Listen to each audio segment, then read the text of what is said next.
En este vídeo vamos a introducir la notación RT, útil para describir el comportamiento de un sistema digital a nivel de transferencia entre registros. Gracias a la notación RT es posible describir el funcionamiento de cualquier circuito digital mediante las operaciones básicas que se realizan en él. Las descripciones RT son concisas, unívocas y sistemáticas y no dan lugar a ambigüedades. La notación RT permite describir el comportamiento del hardware de forma algorítmica.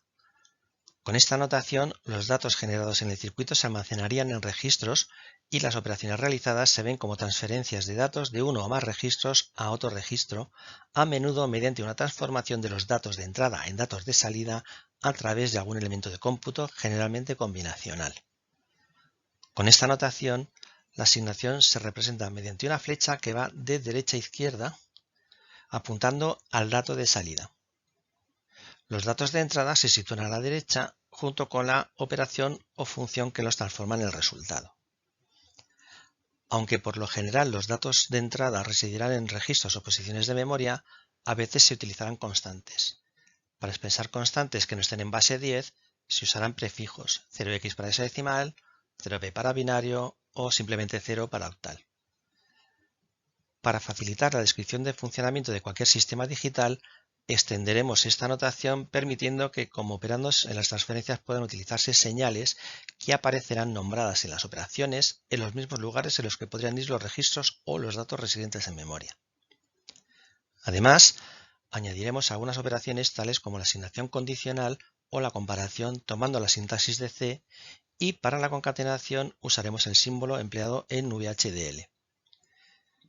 También estableceremos alias o sobrenombres para expresar campos de registros o señales de uso común, en particular para nombrar los campos de las instrucciones de máquina y los registros del banco de registros de propósito general. Por último, podremos abreviar los nombres de los registros de propósito general anteponiendo el carácter $. La operación más básica es la copia de un dato sobre una señal o registro.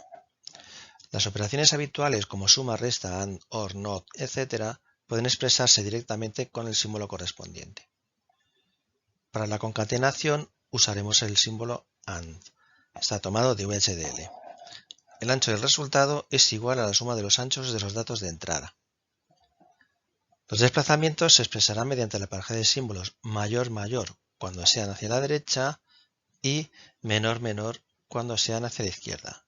El primer operando en ambos casos es el dato que vamos a desplazar y el segundo indicará la longitud del desplazamiento. El ancho del resultado será el mismo que el del primer operando de entrada. También se podrán expresar asignaciones condicionales dependiendo de una cierta condición que se indicará entre paréntesis. Cuando la condición sea cierta, al destino se le asignará el valor si cierto, y cuando sea falsa se le asignará el valor si falso. La parte falsa será opcional. Esta notación está tomada del lenguaje C. Otra operación necesaria es la de comparación, que podrá expresarse mediante el símbolo correspondiente, que es doble igual, aniquilación igual, etc., igual que se hace en lenguaje C. La comparación es una operación booleana que devuelve un 1 cuando resulta cierta y un 0 cuando resulta falsa. Mediante la notación RT también podemos nombrar campos de bits dentro de registros o señales, sin más que indicar el nombre de la señal o registro seguido entre corchetes por el rango de bits que conforman el campo. En ocasiones, con el propósito de simplificar la notación, utilizaremos alias o sobrenombres para ciertos campos de bits de uso habitual, como por ejemplo los campos de instrucción en MIPS, que son los que aparecen aquí listados en esta tabla. El primer campo es opcode, es el código de operación, y está en los bits 31 a 26 de la instrucción. Habrá tres posibles campos de registro, RS, RT y RD, que cubrirán los bits 25 a 21, 20 a 16 o 15 a 11 respectivamente.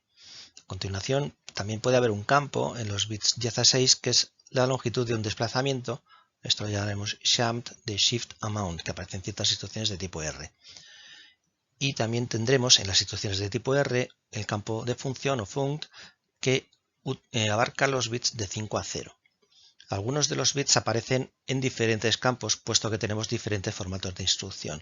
Así, los bits 15 a 0 conforman el campo offset, utilizado en instrucciones de carga, almacenamiento, etc.